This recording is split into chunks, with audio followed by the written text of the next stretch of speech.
Easy people, welcome back to my channel at Big Steve MCFC. Just thought I'd do a little video the day after the victory in Villarreal, Spain. Manchester City winners 2-0, Villarreal 0, Manchester City 2. It is a result I predicted on the South Stand. I went for 2-0. It was a very calm and assured performance. And overall, I'm very happy with the win. You know what I mean? Big shout out to the Manchester City fans that went over there. Only 1,100 tickets we got given. We sold out. And the away end was very loud and proud. We could hear it on the TV. I must admit, Benidorm for a few days, then to Villarreal and back to Benidorm was not really floating my boat. I went to Villarreal last time. I didn't really like it. You know what I mean? Everyone's pissed and I'm sober. You know, it's all right in Madrid and little towns like that when I can slope off and have a bit of tapas or I can walk back to my room. But in Benidorm, too many temptations, I think. But yesterday morning, we woke up with the sad news. A friend of ours, Guy Bradshaw, was found dead in his hotel in Benidorm. Guy had been out the day before having a few beers with all the City fans. I've seen videos with him with Campbell Hatton, etc. He was enjoying himself like he always did. And we got this news through. We don't really know what's happened yet. We just know that his friends found him, passed away. It's absolutely tragic. Sad news, man. He's got a daughter. I've never known as many deaths and tragedies in the last couple of years. It's starting to freak me out a little bit. You know what I mean? It's starting to feel like you just never know what's around the corner, you know? And yeah, I met Guy a few times. You know, I spoke to him many a time. He had a business, a carpet cleaning business. He was a young lad. He had a daughter. He loved his daughter. His dad, Martin, is a massive blue. We see Martin all over the place. You know, my condolences and prayers are with the family and Martin especially. We realised that I don't think he had insurance. So there's a GoFundMe page, which is on my Instagram story. We're trying to raise 20 grand to help with everything. And when I looked before, he was up to about 18. So the Manchester City community, the Blues, it's one thing I can never, ever fault. You know, when we see some tragedy in our fan base or someone that needs help, we always pull together as a fan base and we help people out. And that is one thing that makes me proud to be a Man City fan. So anyway, rest in peace, Guy. Yeah, tragic. And we're definitely going to get something together for the family and your daughter. And I think the City fans will pull together and we'll get some sort of help or financial help or something. You know, we always do that. But then on to the game last night. Villarreal, the third in the La Liga. They've not been beaten over 12 months at the El Madrigal. So on paper, people see Villarreal, they think Manchester City, think it's going to be a walkover. But, you know, they're not a bad team. So the lineup comes out, and I've got to admit, a lot of people, we were live on the South Stand, a lot of people were like, Rico Lewis in midfield, Guardiola at left back, John Stones, etc., etc. But what do we know? Pep picked a decent side. I thought we controlled the play. We controlled it. We should have been 2-0 up in the first 10 minutes. Erling Haaland had a great chance. I don't know why he tried to square it. I felt like Jeremy Doku came up against a fullback that just wanted to rough him up. They doubled up on him every time. I don't think Jeremy Doku had any space, and it was probably one of the poor games for Jeremy. But what that did, while they were focusing on Jeremy on the left hand side, Savinho on the right hand side was getting a lot of the play.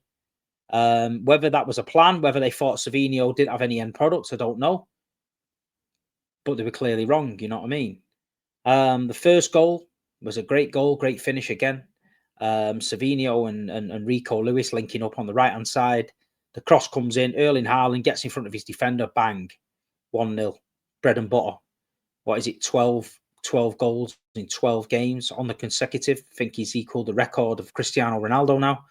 So the big fella, every week I feel like I'm waxing lyrical about him, but he deserves it. You know what I mean? Erling Haaland, that's what we pay him for. That's why he signed a 10-year contract. He is the leader. He is our talisman, and he's our goal scorer. And like you say, he gets on the end of it. Happy days. Had a couple more chances after that where we probably could have gone 2-0 up, and then we get the second goal, Savinho with a cross. And I think the defenders were too busy looking at Erling Haaland. They didn't notice Bernardo Silva coming from nowhere, nods the ball in, 2-0. And like you say, you can relax a little bit then. You're 2-0 up. You're thinking, okay, nothing stupid. Don't be doing a Monaco. Don't be letting them back in the game. Don't be giving them a foot in the game. Let's calm down. And we did relatively all right. I felt like Nico Gonzalez, again, was very good in the midfield. He went off. He took a bit of a knock. I think Partey stood on his toe. What I'm hearing is it's not too serious, but it was causing him a little bit of pain, so he came off.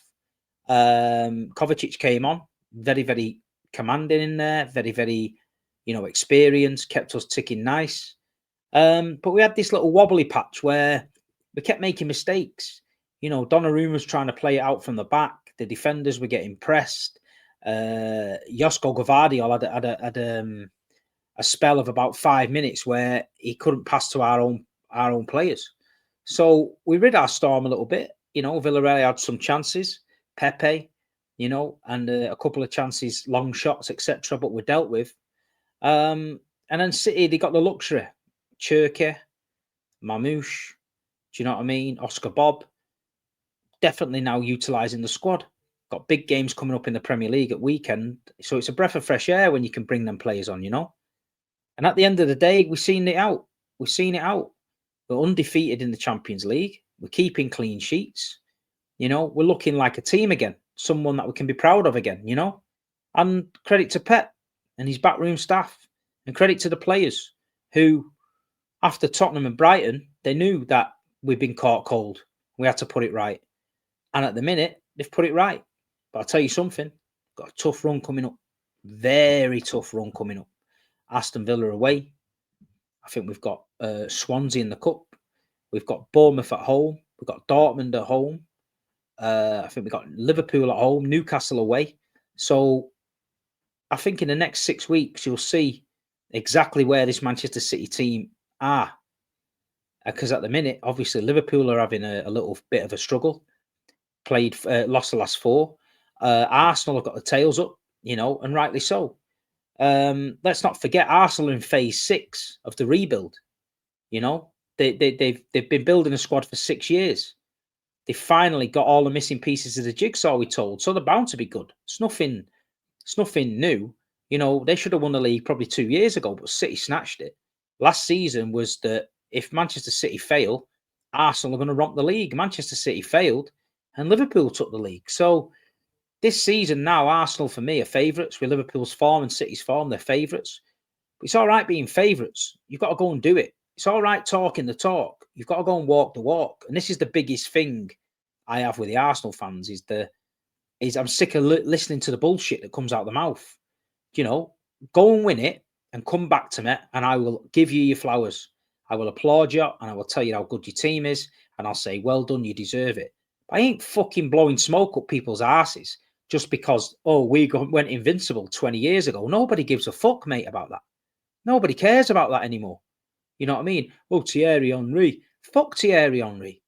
You know what I mean? Thierry Henry is a great and fantastic player. I watched him destroy Man City many a time. But his goal scoring records were broken. They have been broken. They will be broken. You know what I mean? He's only the Arsenal fans now that are like keeping clinging on to Dennis Bergkamp and Robert Pires and Mark Overmars. And we won the league invincible. That's great. But you also got knocked out the Carabao Cup, knocked out the FA Cup, and didn't do nothing in the Champions League that season. That's why winning the treble or winning 5 trophies in the season pisses all over it. That's why finishing 100-point Centurion season pisses all over it. So, it's great and it's so easy. And I've never known a fan base that fall for the bait so much in my life than Arsenal. But the reality of the fact is, go and win something worth talking about before you start yapping. You know what I mean? You know what my motto is for Arsenal?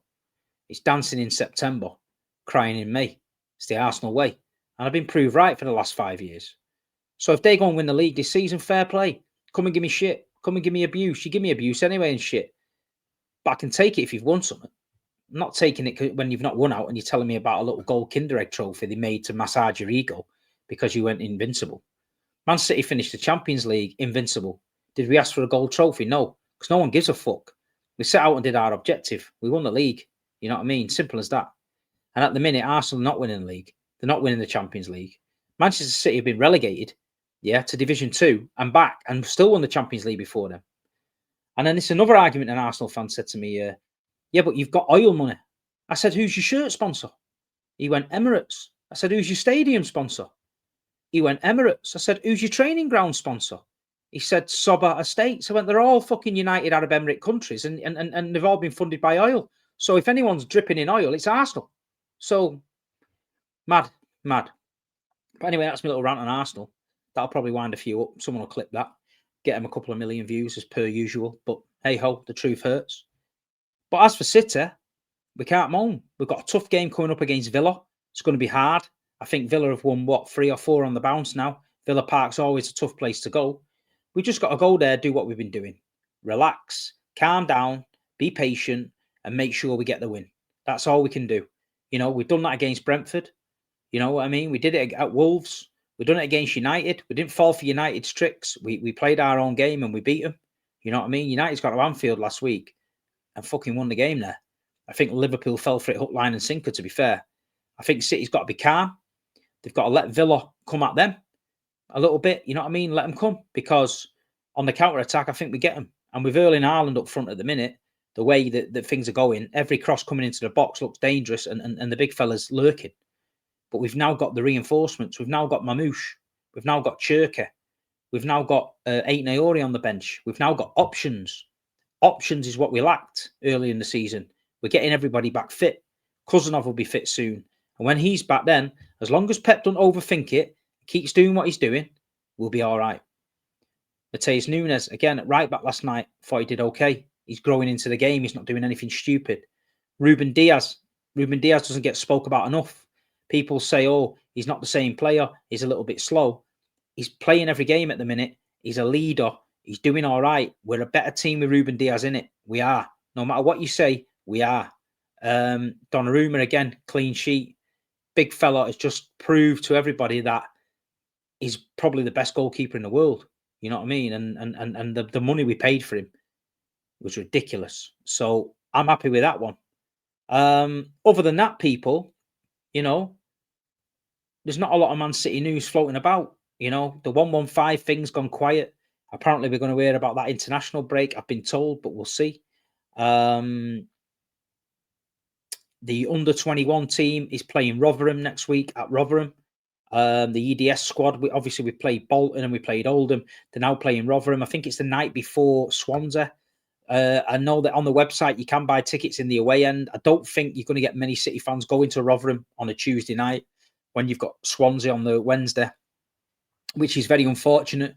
But if you can make it, or if you live down near Rotherham and you're thinking, you know what, I'm a City fan, go and support the young Blues, go and get behind them. They're a fantastic young team.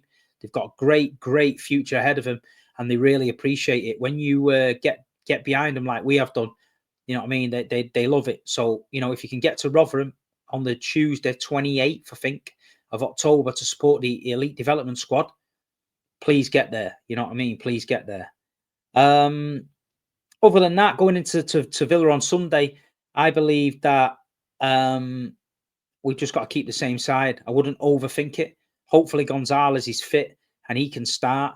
Maybe Bernardo Silva might start in that midfield again. Obviously, Rico's not going to be in there. To me, it's either going to be a Foden, Bernardo, Gonzalez, or it's going to be a Gonzalez, Bernardo, Reinders. You know what I mean? I feel like Bernardo gives us a little bit of energy. Villa's midfield, you know what I mean? It can get quite physical. John McGinn, Onana in there. So we've got to be on our game. But I think the game will be won by the big fella. Jeremy Doku and Savinho have been given faith by Pep. They've got to get into this mode now and get them crosses in the box for the big man, because on this form, he's unstoppable and we've got to keep him going. I'll be there at Villa at weekend. So if you see me, come over and say hello. I'm also going to go down to Swansea. I'm going to stay over the night down there and go and watch the Blues. So yeah, it's very exciting couple of weeks watching City, and it's going to be an enjoyable one. So other than that, I just hit 70k followers on Instagram, which is fantastic for me. Unbelievable, in fact. You know what I mean? That there's 70,000 people that want to listen to my bullshit. It's always good. YouTube, we're nearly at 30k. That's another milestone I never thought I'd reach, you know, with my lack of videos. But there's at least 30 people out there supporting me. I appreciate it. If any of your friends or family are Man City fans and they don't watch me, but they watch YouTube, get them on it. Tell them to support me. I appreciate it. There's Man United fans like Saeed out there who are rocking 200k. You know what I mean? 200k. So we got to back our own. You know what I mean? Get onto the YouTube, back Big Steve. TikTok, it's going well as well, nearly at 70k. That's more or less just a 60-second previews coming out the ground, let you know how I feel and stuff. If you're into that, go and support me on TikTok. But other than that, people, last night was a great win. Really, really proud of the team. It's good to see Pep smiling and Pep Linders and Colo Torre all happy. And it's fantastic to see all them supporters in Villarreal singing Erling Haaland's name at the end. You see the smile on his face. That's a man that's happy with the club. He loves this club and he loves the fans. And that's all we need. But anyway, please hit a like on this. Please leave a comment. I will get back to you. And let's keep on moving. All eyes focusing on Aston Villa. Keep an eye out on my YouTube this week. I'm going on a couple of Villa channels to talk with them about the game. And yeah, people, subscribe to the channel. 30k. We're nearly there. Up the Blues.